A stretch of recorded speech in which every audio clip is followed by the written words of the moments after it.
আসসালামু আলাইকুম সবাইকে। আমাকে স্পষ্ট শুনতে পাওয়া যাচ্ছে আশা করি।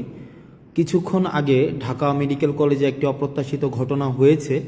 আমরা শুনতে পেয়েছি যে ঢাকা মেডিকেল কলেজে যারা ডাক্তার রয়েছেন তাদের উপর একটা অতর্কিত হামলা হয়েছে। আমরা যখনই বিশ্ববিদ্যালয়ের শিক্ষার্থীরা এই খবরটি আমাদের কাছে এসেছে যে বিশ্ববিদ্যালয়ের একটা রুগী যারা ছিল তাদের মধ্য থেকে হয়তো কেউ অপ্রত্যাশিতভাবে মারা গিয়েছে, তখন একটা সংক্ষুব্ধ পক্ষ ডাক্তারদের উপরে অতর্কিত হামলা চালায়। একটা বিষয় আমি স্পষ্ট করতে চাই আপনাদের, আমাদের যে গণ অভ্যুত্থানের যে মূল স্পিরিট ছিল, আমাদের যে গণ অভ্যুত্থানের যে জায়গাটি ছিল, সেই জায়গাটি কিন্তু হচ্ছে ন্যায্যতার ভিত্তিতে সমাজ প্রতিষ্ঠিত হবে, একটি সিস্টেম ডেভেলপ করবে, এবং এই সিস্টেমের মধ্য থেকেই হচ্ছে আমাদের সমাজ, রাষ্ট্র তথা আমাদের দেশ পরিচালিত হবে। এখন দেখেন আপনারা, যে আমরা দেখছি যে বিভিন্ন জায়গা থেকে যে এই ধরনের কাজগুলো করা হচ্ছে, যেমন আজকে ডাক্তারদের উপরে হচ্ছে অতর্কিত হামলা করা হলো। একটা রুগী মারা যাচ্ছে, তার পেশাদারি কার্যক্রম ডাক্তার যখন চালাচ্ছে, এখন রুগী যদি মারা যায়, এখন ডাক্তাররা কি আপনি যদি ফোর্স করেন যে আমার রুগীকে বাঁচাই দিতে হবে, এখনই বাঁচাই দিতে হবে, মানে বাঁচাই দিতেই হবে, মানে এটা তো প্রফেশনালিজমের মধ্যে পড়ে না ভাই। মানে এটা কেমনে সম্ভব যে আপনার ডাক্তারদের মতো করে কাজ করতে দেওয়া উচিত। আমি যদি তাকে ফোর্স করি, আমি দেখেছি আমরা বেশ অনেক দিন এই আন্দোলন পরবর্তী সময়ে, দীর্ঘ সময় আমরা হচ্ছে হসপিটালে ভিজিট করেছি। সেখানে দেখেছি যে ডাক্তাররা কি পরিমাণ নিরলসভাবে পেশাদারিত্বের সাথে তারা হচ্ছে কাজ করার চেষ্টা করে।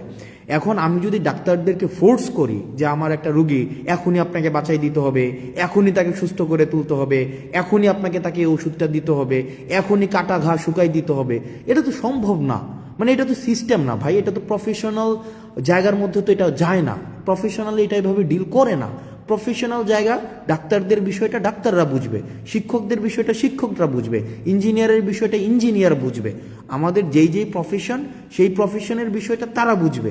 এখন আমরা যদি তাদেরকে এভাবে ফোর্স করি, যেমন আজকে ডাক্তারদেরকে যেভাবে পিটানো হইলো, ডাক্তারদের তাদের কাছ থেকে যে এভাবে বের করে দেওয়া হইলো, এটা কি একটা ইতিবাচক কোনো ইমপ্রেশন ক্রিয়েট করছে আপনি বলেন? আমি যতই এখন বলি এটা ছাত্ররা করে নাই, আমরা করি নাই, এ করে নাই, সে করে নাই, আমরা পিলো পাসিং করলাম, ব্লেম গেম করলাম, এটা এর উপরে দোষ চাপাইলাম, তার উপরে দোষ চাপাইলাম, কিন্তু এটা তো নাগরিকের উপরে দায়টা বর্তায়। মানে এটা কিন্তু আমাদের উপরে দায়টা বর্তায়। দেখেন, আন্দোলনটা আমরা করেছিলাম, গণ অভ্যুত্থানটা আমরা করেছিলাম, সেক্ষেত্রে এই দেশটাকে সঠিকভাবে পরিচালনা করার যেই দায়িত্বটা, সেটাও কিন্তু আমাদের উপরে আছে। এখন আপনারা যদি ডাক্তারদের উপরে এভাবে আক্রোশমূলকভাবে এভাবে চেপে বসেন, এভাবে ডাক্তাররা কিন্তু তাদের পেশাদারি আচরণ করতে পারবে না। মানে নেভার, কোনোভাবেই সম্ভব না ডাক্তাররা তাদের পেশাদারি আচরণ করতে পারবে। সেই জায়গা থেকে আমি যারা ডাক্তার রয়েছে তাদের কাছে, ঢাকা মেডিকেল সহ অন্যান্য মেডিকেলের যারা ডাক্তার আছে, আমি ব্যক্তিগতভাবে আমি খুবই লজ্জিত, এবং আমি আপনাদের উপরে আজকে যেই হামলাটা হয়েছে সেটার, আমি যারা আইনশৃঙ্খলা রক্ষাকারী বাহিনী রয়েছে, আমি তাদের প্রতি অনুরোধ জানাবো তারা যেন যথাযথ ব্যবস্থা নেয়, এবং আমরা আমাদের জায়গা থেকে সেটি নিয়ে কথা বলবো। আমরা নিশ্চিত করতে চাই যে ডাক্তাররা তাদের পেশাদারি জায়গায় তারা নিজেদের মতো করে তাদের যে প্রফেশনালিজম, সেই প্রফেশনালিজমটা প্র্যাকটিস করতে পারবে। আমি হঠাৎ করে এসে আমি ডাক্তারকে সাজেস্ট কেন করব? ফর এক্সাম্পল, আমি পেশেন্ট, আমার ভাই পেশেন্ট, আমার বন্ধু পেশেন্ট, আমি তো তাকে সাজেস্ট করার প্রয়োজন নাই। তাকে তার মতো করে কাজটা করতে দেই। তাকে তার মতো করে কাজটা যদি আমি না করতে দেই, সেটা কিন্তু একটা প্রবলেমেটিক একটা সিচুয়েশন ক্রিয়েট করে ডাক্তারদের জন্য। এটা খুবই প্রবলেম। আমি যদি ডাক্তারকে প্রতিপক্ষ বানাই, শিক্ষককে প্রতিপক্ষ বানাই, ইঞ্জিনিয়ারকে প্রতিপক্ষ বানাই, আমি যদি এভাবে প্রতিপক্ষ শুধু বানাতেই থাকি, দিন শেষে আমি আসলে দেশটা কাদেরকে নিয়ে পরিচালনা করব? আমাদের জন্য দেখেন, এই ব্লেমগুলো কিন্তু আমাদের উপরে আসবে। এখন তৃতীয় পক্ষ, চতুর্থ পক্ষ, পঞ্চম পক্ষ, এই যে পক্ষ আমরা দোষ দিতে পারবো, এই পক্ষের উপরে দোষ দিতে পারবো, ওই পক্ষের উপরে দোষ দিতে পারবো, আমরা এভাবে করতে পারবো। আমরা এভাবে করতে পারবো, কিন্তু আলটিমেটলি কিন্তু এটা সলিউশনে যাবে না। এই কারণে আমরা এই যে ব্লেম গেমিং না করে ডাক্তারদের কাজটা ডাক্তারদেরকে করতে দেই, শিক্ষকদের কাজটা শিক্ষকদের করতে দেই, প্রশাসনের কাজটা প্রশাসনকে করতে দেই, পুলিশের কাজটা পুলিশকে করতে দেই, রাজনীতিবিদদের কাজটা রাজনীতিবিদদের করতে দেই। আমরা সেটিই চেয়েছিলাম, কারণ আমরা দেখেছিলাম যে ফেসিস্ট সরকারের সময় সব কাজ হচ্ছে গণভবন থেকে নির্ধারিত হতো। ফেসিস্ট যে গভর্নমেন্টটা ছিল, এই গভর্নমেন্ট কী করেছিল, এই গভর্নমেন্টের সময় সব সময় গণভবন থেকে হচ্ছে তার কাজগুলো নির্ধারিত হতো। কিন্তু আমরা চেয়েছিলাম এভাবে না হোক, আমরা চেয়েছিলাম কি decentralisation of power. Decentralisation of পাওয়ারের মধ্য দিয়ে কি হবে, যার কাজটা সেই করতে পারবে। ডাক্তারদের কাজ ডাক্তাররা করবে, রাজনীতিবিদের কাজ রাজনীতি করবে, তারপরে হচ্ছে মিডিয়ার কাজ মিডিয়া করবে। কিন্তু আমরা দেখেছিলাম সেটা না হয়ে কি হয়ে গিয়েছিল, সবগুলো একসাথে ব্ল্যান্ডেড হয়ে গিয়েছিল।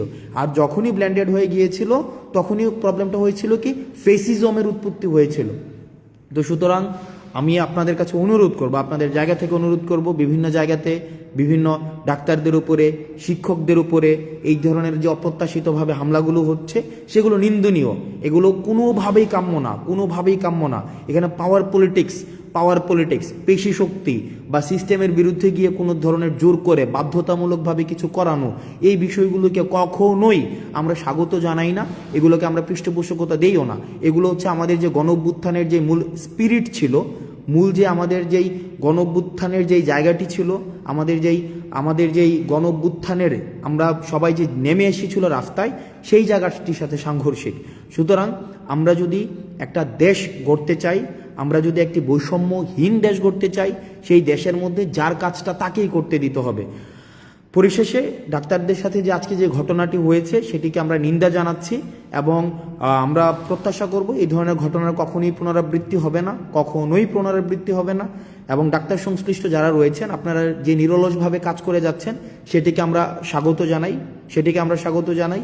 আপনারা যে নিরলস কাজটাকে আমরা সম্মান জানাই। আপনারা এই ক্রাইসিস মোমেন্টে যেভাবে নেমে এসছেন, আপনারা যেভাবে সেবা দিয়ে যাচ্ছেন, আমরা এটা স্বীকার করি যে চিকিৎসা খাতে অনেক ধরনের অসামঞ্জস্য রয়েছে, কিন্তু কিছু ডাক্তার রয়েছে তাদের জায়গা থেকে তারা নিরলসভাবে কাজ করে যাচ্ছেন। আরেকটি বিষয় সেটি হচ্ছে যে আপনারা অনেকে কমেন্টে গালাগালি করেন, বিভিন্ন বিষয়ে গালি দেন, বিভিন্ন বিষয়ে আপনারা বলেন যে পেইড পলিটিশিয়ান, আমরা টাকা খেয়েছি, তারপরে হচ্ছে এগুলো বলেন। আমার কাছে এগুলো ভালো লাগে, এই কারণে ভালো লাগে কারণ আমাদের যে আন্দোলনটা ছিল, আমাদের আন্দোলনটা হচ্ছে আপনার এই গালির অধিকারটার জন্য। এই যে আপনার কমেন্ট বক্সে আপনার ব্যাকস্পেস ব্যবহার করতে হচ্ছে না, যে এটার জন্যই কিন্তু এই গণঅভ্যুত্থানটা। এই যে আপনাকে ব্যাকস্পেস ব্যবহার করতে হচ্ছে না, আপনি গালি দিতে পারছেন আমাকে, আপনি আমাকে তুই বলতে পারছেন, আপনি আমাকে খুব অপভাষা ব্যবহার করতে পারছেন, আপনি আমাকে বলতে পারছেন যে আমি হচ্ছে টাকা খেয়েছি, ঘুষ খেয়েছি। এই যে এটা বলতে পারছেন না, কুত্তার বাচ্চা বলছেন না আপনি, এই যে কুত্তার বাচ্চা, তুই তোর পরিবারের সবার কুত্তার বাচ্চা, আমি শেষ পর্যন্ত আপনার এটার জন্য আমি ফাইট করে যাব। অর্থাৎ আপনি যেন এটা বলতে পারেন, কারণ অতীতে আমরা এটাও বলতে পারতাম না। আপনি যদি অতীতের সময়গুলো দেখেন, অতীতে কিন্তু আমাদের এটা বলারও অধিকার ছিল না। সুতরাং আমরা আপনার এই গালিটার জন্য আমরা ফাইট করেছি, আপনার দ্বিমত প্রকাশের জন্য আমরা ফাইট করেছি, এবং দ্বিমত প্রকাশটাই আমরা চাই যে আপনারা দ্বিমত প্রকাশ করতে পারেন। শুধুমাত্র সহমত প্রকাশ করবেন, আমি শুধু যেটা বলবো সেটাই আপনি বলবেন, আমরা এটা চাই না। আপনার যেটা মত, সেই মতামতটা হচ্ছে আপনি যেন ঠিকভাবে প্রকাশ করতে পারেন, আমরা সেটার জন্যই হচ্ছে আমরা ফাইট করেছি। এবং আমাদের এই আন্দোলনটা অব্যাহত থাকবে, আমাদের সংগ্রামটা অব্যাহত থাকবে। কারণ আপনি যদি এই সংগ্রামটা অব্যাহত না রাখেন তাহলে আপনাকে মিউট করে দেওয়া হবে। আপনি যে গালি দিচ্ছেন এখন স্বাধীনভাবে, আপনার মাথার মধ্যে কিন্তু এই চিন্তা নাই যে আপনাকে ডিজিটাল সিকিউরিটি অ্যাক্টে আপনাকে ধরে ফেলবে। এটার জন্যই ছিল আমাদের আন্দোলন। আপনি স্বাধীনভাবে গালি দেওয়ার স্বাধীনতা পেয়েছেন, আপনার স্বাধীনতার জন্য, এই গালি দেওয়ার জন্য আমরা হচ্ছে ফাইট করব, সংগ্রাম করব, যেন আপনি স্বাধীনভাবে গালিটা দিতে পারেন। আমাকে যেন আপনি বলতে পারেন আমি কুত্তার বাচ্চা, আমাকে যেন বলতে পারেন যে আমি হচ্ছে যে টাকা খেয়ে আন্দোলন করেছি, আমাকে যখন বলতে পারেন যে আমি ঘুষ খেয়েছি, আমাকে যেন বলতে পারেন আমি 10 কোটি টাকা খেয়েছি। এই যে আপনি 10 কোটি টাকা খেয়েছেন, আমাকে বলেন, আপনাকে কিন্তু কেউ এসে বলে না যে আপনাকে বাসা থেকে উঠাই নিয়ে আসবে। এটা কিন্তু আপনার, এই ভয়টা কিন্তু আপনার নাই, বা এই ভয়টা আমাদের নাই। এই যে ভয়টা নাই, এটার জন্যই হচ্ছে আমাদের এই যে সংগ্রামের সফলতা। আপনি যদি জিজ্ঞেস করেন এই সংগ্রামের সফলতা কি, এই সংগ্রামের সফলতা এইটাই যে আমাদের ব্যাকস্পেস ব্যবহার করতে হচ্ছে না, আমাদেরকে একটা কমেন্ট লেখার পূর্বে আমাদের ভাবতে হচ্ছে না, বা আমাকে কোনো বন্ধু ফোন দিয়ে আমাকে জিজ্ঞেস করে না যে দোস্ত তাড়াতাড়ি কমেন্টটা ডিলিট করে দে বা তাড়াতাড়ি পোস্টটা ডিলিট করে দে। এইটার জন্যই হচ্ছে আমাদের আন্দোলন। এবং আমি মনে করি এই জায়গায় হচ্ছে আমাদের সফলতা, যে আপনি অন্তত স্বাধীনভাবে গালি দিতে পারছেন, সবাইকে স্বাধীনভাবে গালি দিতে পারছেন। কিন্তু আমরা একটা জায়গায় স্পষ্ট করতে চাই, স্বৈরাচার ফেসিস্ট হাসিনা আমাদেরকে বিভিন্নভাবে দমন করার চেষ্টা করেছে, আমাদেরকে বিভিন্নভাবে আমাদেরকে ব্লেম দিয়েছে, ট্যাগ দিয়েছে, আমাদের অর্থ লোপাটের আমাদের অভিযোগ এনেছে, কিন্তু কিচ্ছু করতে পারেনি। কারণ আমাদের নৈতিক যেই শক্তিটা, মানে নৈতিক যে শক্তিটা, এই নৈতিক শক্তি হচ্ছে আমাদের সততা। আমরা সৎ ছিলাম আমাদের জায়গা থেকে। কোনো ধরনের আজকে পর্যন্ত, এখন পর্যন্ত আমি যখন আপনার সাথে কথা বলছি, এখন পর্যন্ত আমাদের কোনো ধরনের যেই আপনার লিগ্যাল কোনো এলিগেশনস আজকে পর্যন্ত প্রমাণ করতে পারিনি। তো সুতরাং আমরা আমাদের যতক্ষণ পর্যন্ত আমাদের নৈতিকতার জায়গাটা স্পষ্ট থাকবে, স্বচ্ছ থাকবে, ততদিন পর্যন্ত এই সংগ্রামটা চলবে। আপনাদের অনেকে বলেছেন যে 10 কোটি টাকা আমরা খেয়েছি, 10 কোটি, 20 কোটি, 30 কোটি লাক্সারিয়াস গাড়িতে চলাফেরা করি। ব্যক্তি আসনাদ আবদুল্লাহ, ব্যক্তি সার্জিস আলম, নাহিদ আসিফকে যারা আগে থেকেই চিনেন, আমাদের যে বিষয়টা, এই যে লাইভ বন্ধ করেন সমস্যা হবে, এই কমেন্ট এখন আর করতে হয় না। যে ফেসবুক পোস্ট ডিলিট করেন সমস্যা হবে, বা কমেন্ট ডিলিট করেন সমস্যা হবে, এই যে কমেন্ট ডিলিট করেন সমস্যা হবে, লাইভ বন্ধ করেন সমস্যা হবে, এই যে কাজটা করতে হচ্ছে না, এটাই আমাদের সফলতা। এই যে আজকে মানে আমি বিশ্বাস করেন, আপনারা যখন কমেন্টে গালি দেন, আমি মনে করি যে না, ফাইন, এটার জন্য আমরা ফাইটটা করেছি, যে আমরা অ্যাটলিস্ট স্বাধীনভাবে আমরা গালি দিতে পারি, অ্যাটলিস্ট স্বাধীনভাবে আমার মত প্রকাশ করতে পারি। কেউ এসে আমাকে ফোন করে বলছে না যে কমেন্টটা ডিলিট করে দাও যে তোমার সমস্যা হবে, বা পোস্টটা ডিলিট করে দাও তোমার সমস্যা হবে, বা লাইভটা বন্ধ করে দাও তোমার সমস্যা হবে, বা লেখাটাকে মুছে ফেলো তোমার সমস্যা হবে। এটার জন্যই মূলত হচ্ছে আমরা আন্দোলনটি করেছিলাম। এখন এই আন্দোলনের, সংগ্রামের এই স্পিরিটটি যদি ধরে রাখতে চাই, তাহলে আপনাদের মাথায় রাখতে হবে, চাঁদাবাজদের বিরুদ্ধে দাঁড়াতে হবে, অন্যায়ের বিরুদ্ধে দাঁড়াতে হবে, যারা পেশাদার তাদের কাজটা তাদেরকে করতে দিতে হবে, যারা লেখক তাদেরকে লিখতে দিতে হবে, যারা মিডিয়া কর্মী তাদেরকে স্বাধীনতা দিতে হবে, যারা চিকিৎসক তাদের চিকিৎসা করার স্বাধীনতা তাদের মতো করে দিতে হবে, যারা ইঞ্জিনিয়ার তাদের কাজটা তাদের মতো করতে দিতে হবে, যারা শিক্ষকদের কাজটা শিক্ষকদের মতো করতে দিতে হবে। সেখানে যদি আমরা হস্তক্ষেপ করি, তাহলেই কিন্তু সেটা স্বাধীনতা পরিপন্থী, তাহলেই কিন্তু এটা সংগ্রাম পরিপন্থী। আমরা ঠিক যে আমরা মত প্রকাশের স্বাধীনতার জন্য আন্দোলন করেছি, দ্বিমত প্রকাশের স্বাধীনতার জন্য আন্দোলন করেছি, আমরা প্রত্যেকটা মানুষের তার কাজ যেটা, সেটার স্বাধীনতার জন্য আন্দোলন করেছি। এই আন্দোলনের স্পিরিটটা যেন নষ্ট করতে না পারে আমাদের বিভিন্ন উপলক্ষ তৈরি করার মধ্য দিয়ে, সেটির জন্য আমাদের সবসময় সচেতন থাকতে হবে, সব সময় সচেতন থাকতে হবে। কারণ মনে রাখতে হবে যে আমাদের যে অর্জনটি হয়েছে, এই অর্জনটি হচ্ছে প্রাথমিক অর্জন। এই অর্জনের ধারাবাহিকতাটি যদি আমরা রক্ষা করতে চাই, এই ধারাবাহিকতা রক্ষা করার জন্য আমাদের লড়াইটি, সেটি হচ্ছে চলমান এবং আমাদের লড়াইটিকে অব্যাহত রাখতে হবে। আমরা আমাদের জায়গা থেকে সামাজিকভাবে যেই প্রবলেমগুলা অ্যারাইজ করেছে, আমাদের এখন সোশ্যাল কিছু প্রবলেম অ্যারাইজ করেছে, চাঁদাবাজি বেড়ে গিয়েছে, বিভিন্ন জায়গায় হচ্ছে পদত্যাগ করানো হচ্ছে, বিভিন্ন জায়গায় দেখছি আমরা সিস্টেমের বাইরে গিয়ে বাধ্য করা হচ্ছে বিভিন্ন পদত্যাগ করানোর জন্য। এইসব বিরুদ্ধে আমাদের কথা বলতে হবে, সামাজিকভাবে কথা বলতে হবে। এখানে এমন না যে এটা নেতা নির্ভর, একজন নেতাই কথা বলবে, প্রত্যেকের জন্য ওপেন ফ্লোর।